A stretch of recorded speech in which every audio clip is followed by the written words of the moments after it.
जिंदगी में कभी भी इन्होंने कुरान पाक की तरफ पैर को नहीं लगाया और कहा कि ये तो है, लेकिन जिसके सीने में कुरान पाक है, हाफिज की तरफ में इन्होंने कभी कदम को नहीं लगाया। ये उसी अमल की बरकत है कि इनका बदन वैसा ही है। ये है कुरान का एजाज।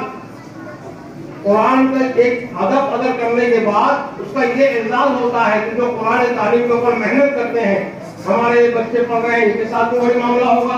जो कमेटी पूरा निजाम चला रही है, माशाल्लाह कमेटी भी अच्छी है, मेहनतें करती है, और जितने भी असातिज़ा किराम हैं, मुअल्लिमीन हज़रात, इनका पूरा ताउन भी करती है। मुस्तक़बिल में भी इनसे दरख्वास्त है कि ये हमारे लिए सवाब जारिया है। हम जो है तो बराबर जो भी ताउन की जरूरत पड़े, कमेटी इसके ऊपर नजर रखे, और ये अवामुल नास इनका भी काम है कि हम जो है तो जो भी रुकावट आ रही है अपने बच्चों को पाबंदी से भेजे, यूनिफॉर्म के साथ भेजे, वक्त पर फीस अदा करें।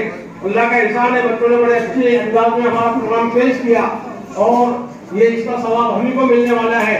ये अब हम एक समझ जाता है ये हीरा है, उसको लाकर तराशता है, तराश कर बाद में वो हीरा बन जाता है। ऐसे जो मकातिब होते हैं ना, ये बच्चे ऐसे उठकर आते हैं, मुअल्लिमीन उनको तराश कर फिर हीरा बना देते हैं। दीनी तालीम से, कुरानी तालीम से और दीनी मालूमात जो चीजें रहती है, इससे वो बच्चे अनवार वाले, नूर वाले बन जाते हैं, उनकी जिंदगी मुनव्वर हो जाती है। इस बात का पूरा ताउन करें।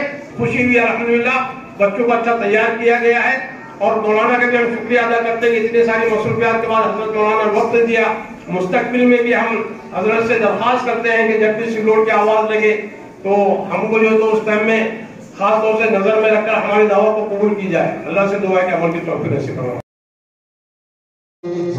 का मसला है, पहचान का मसला है, खत्म नबूवत अपने ईमान